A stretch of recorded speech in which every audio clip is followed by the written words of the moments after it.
আসসালামু আলাইকুম, এসের কুকিং হাউস বিডিতে আপনাদেরকে স্বাগত। আজকে দেখাবো আমি কিভাবে মোগলাই তৈরি করি তার একটি রেসিপি। এই জন্য এখানে আমি প্রথমে একটা পাত্র নিয়ে নিয়েছি এবং এর ভিতর দিয়ে দিলাম 2 কাপ ময়দা, দিয়ে দিলাম স্বাদ অনুযায়ী লবণ ও 1 টেবিল চামচ চিনি। তবে চিনিটা অপশনাল, আপনি নাও দিতে পারেন। এবার শুকনো উপকরণগুলো একসাথে ভালোভাবে মিশিয়ে নিয়ে দিয়ে দিলাম 3 টেবিল চামচ সয়াবিন তেল। তারপরে আটার সাথে তেলটা খুব ভালোভাবে মিশ্রণ করে নিব। আটাটা যদি দলা পাকানো যায় তাহলে মনে করতে হবে তেলের পরিমাণ ঠিক আছে, নাহলে আরও কিছুটা পরিমাণ তেল দিতে হবে। তারপর অল্প অল্প পরিমাণ পানি দিয়ে একটা সফট ডো তৈরি করে নিব।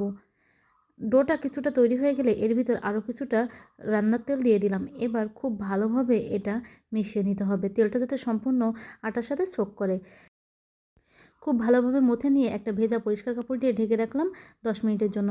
মোগলাই পরোটার জন্য এবার আমি ডিমের মিশ্রণটা তৈরি করে নেব। এই জন্য দিলাম পেঁয়াজ কুচি, কাঁচামরিচ কুচি, ধনিয়া পাতা, লবণ ও চাট মশলা। এখানে চাট মশলাটা থাকলে দিবেন, না হলে 1 চা চামচ টালা জিরা গুঁড়া দিয়ে দিতে পারেন। এবার 2টা ডিম নিয়ে নিলাম। আমি প্রথমে 2টা পরোটা তৈরি করে নিব, তাই এখানে 2টা ডিম নিয়ে নিয়েছি। এবার সব কিছু ভালোভাবে মিশিয়ে নিয়েছি। 10 মিনিট পরে ময়দার ডোটা আমি আরও কিছুক্ষণ ভালোভাবে মথে নিব। এটা যত ভালো মথা হবে পরোটা ততটাই ক্রিস্পি হবে। ডোটাকে আমি এবার 4টি ভাগে ভাগ করে নিচ্ছি। সেখান থেকে একটা ভাগ নিয়ে প্রথমে আমি একটা রুটি তৈরি করে নিব। তো এটাকে আমি খুব ভালোভাবে গোল করে নিয়ে সামান্য পরিমাণে ময়দা ছিটিয়ে রুটি তৈরি করে নিব। আমি চেষ্টা করেছি যথাসম্ভব পাতলা একটা রুটি তৈরি করার। এবার এর মাঝখানে সেই ডিমের মিশ্রণটা দিয়ে দিব। এভাবে আমি রুটির মাঝখানে ডিমটা দিয়ে চারিপাশে ভাঁজ করে দিচ্ছি। হালকা করে ডিমটা উঠিয়ে এর উপরে লাগিয়ে দিচ্ছি, যাতে এটা খুব ভালোভাবে লেগে থাকে। এটা আঠার কাজ করবে, তবে চাইলে এখানে পানিটা দিয়েও মুখটা সিল করতে পারেন।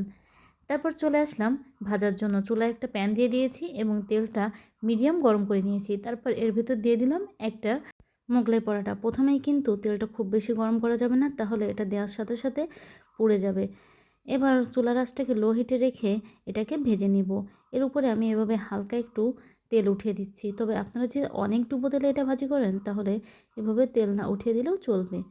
তেল উঠিয়ে দেওয়ার কারণে আমার মোগলাই পরোটা কিন্তু কিছুক্ষণ পরে বেশ খানিকটা ফুলে উঠবে। ভাঁজ করা মুখ সবসময় নিচের দিকে দিয়েই ভাজি করার চেষ্টা করবেন, তাহলে এটা সহজে খুলে যাবে না। কিছুক্ষণ পরে এটাকে উল্টিয়ে নিব।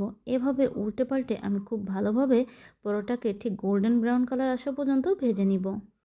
মোগলাই পরোটার মুখটা যদি ডিম অথবা পানি দিয়ে খুব ভালোভাবে সিল করা হয় তাহলে কিন্তু কোনোভাবেই এটা ফেটে যাবে না। আমার পরোটা কিন্তু অনেকটাই ফুলে উঠেছে এবং এর ভিতরটাও পুরোপুরি সিদ্ধ হয়ে গেছে। এবার এটাকে চুলা থেকে নামিয়ে নিব। এর পুরটা যত বেশি ভালো হবে এটা খেতেও কিন্তু ততটাই মজা হবে।